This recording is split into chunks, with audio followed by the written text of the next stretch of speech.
OntarioCars.ca, find yours. Your next report coming up at 2:11 with the forecast. Jason Fraser.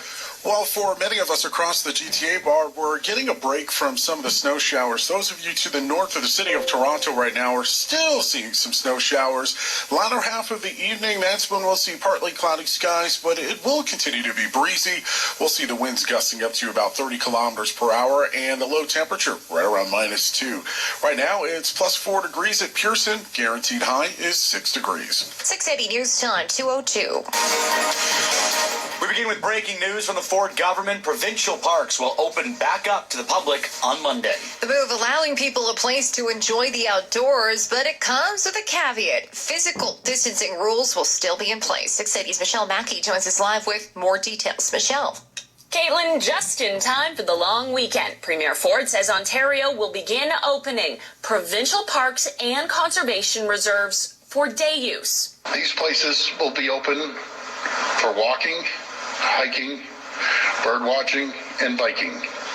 But there are limitations. No camping, and playgrounds, facilities, and beaches remain closed. Jeff Urich, Minister of the Environment, Conservation and Parks, also asks that you stay local. Ontarians should still be reducing the amount of unnecessary travel to other areas of the province. So if you're planning to visit a provincial park, please only visit the one that is closest to your community. According to the province, Ontario Park staff will be conducting maintenance and other park startup procedures over the next few weeks so that more recreational activities and facilities will be available when it is safe.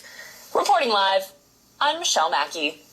The government has announced an emergency order allowing school board employees to be voluntarily redeployed to hospitals, long-term care homes, retirement homes, and women's shelters. The Ford government says many congregate care settings need staff, such as custodial and maintenance workers. Education Minister Stephen Lecce says the ask is directed at school board support staff. That could include janitorial staff or a psychologist or a social worker who may want to go and deploy themselves and to help at a time when we need people to be courageous and brave. Staff who do volunteer would maintain their employment relationship with the school board and continue to receive compensation and other employee benefits. This is 680 News at 2:04. Premier Doug Ford also touching on an increase in crime rocking areas in the north. We need to change the bail conditions. We need to make sure that when they get charged, they don't get a slap on the wrist and they're out in a short time. That's what frustrates the police more than anything.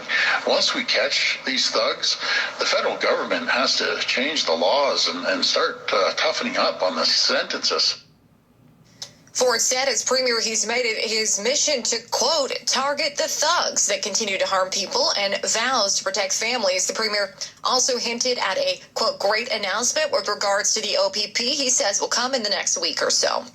680 News Time, 2:05. It is a small step towards getting back to normal. Some non-essential businesses opening their doors today. The province is reporting encouraging trends in COVID-19 case numbers, but health officials still have some concerns. 680 Stuart McGinn reports. The newest numbers are the best we've seen in a while. After a record of more than 19,000 tests were completed, 343 new cases were confirmed, the lowest daily tally since April 6th. The numbers also confirmed 59 new deaths and pushed overall recoveries past 72%. But there's still concern about community spread, with more than half of a spike in new cases yesterday linked to it, data Dr. David Williams called perplexing. The sooner we stick to the task, the sooner we bring this down, the sooner we can look at moving into the stage one. Just because there's a few sort of like business things that are doing things, the 6-foot distancing is required. That's the reminder, with more businesses getting the green light to open today, like hardware and other supply stores, while retail stores with a street entrance that can provide curbside pickup will open on Monday. Despite this blip, the province is still seeing this downward trend continue on new cases, which gives us hope for progress in the near future. I'm Stuart McGinn.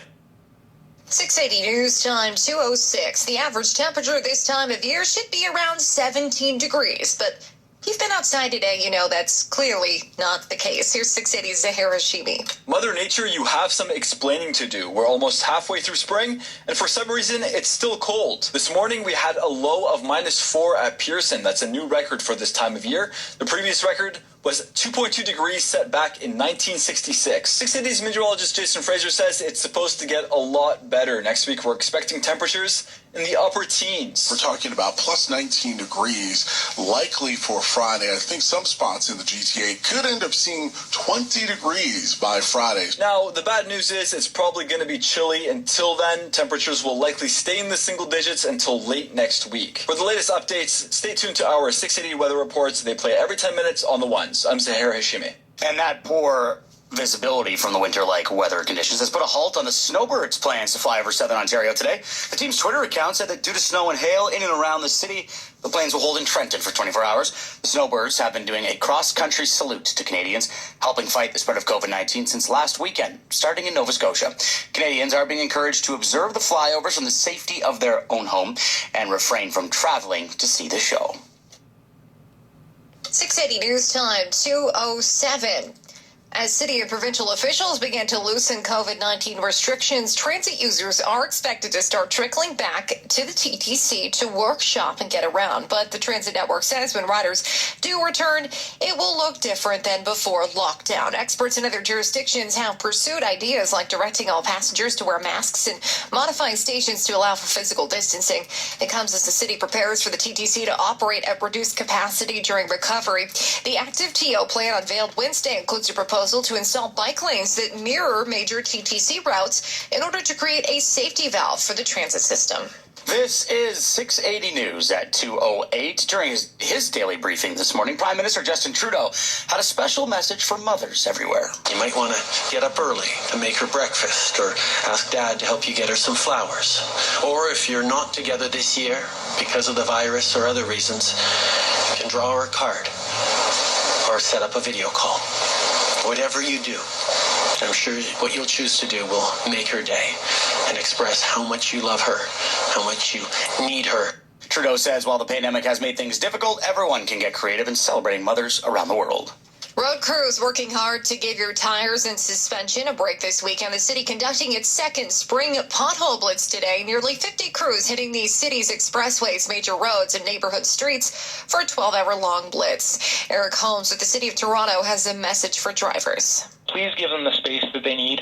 Help keep it safe for everybody so that they can make our roads safer. Leave extra time if you're going to be out because they can cause delays at times when the workers are out there because they've got to set up a safe work zone.